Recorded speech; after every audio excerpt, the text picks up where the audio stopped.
Ertugrul साहब ने सिर्फ उस्मान साहब को बुलाया है। मुझे यही हुक्म मिला है।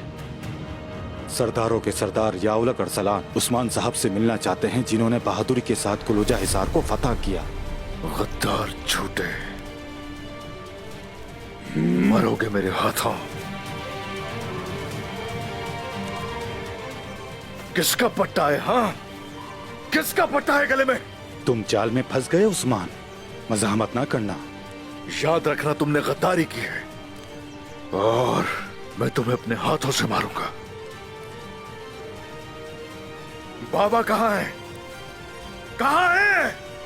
उस्मान, अर्तुरुल का मासूम बेटा उस्मान।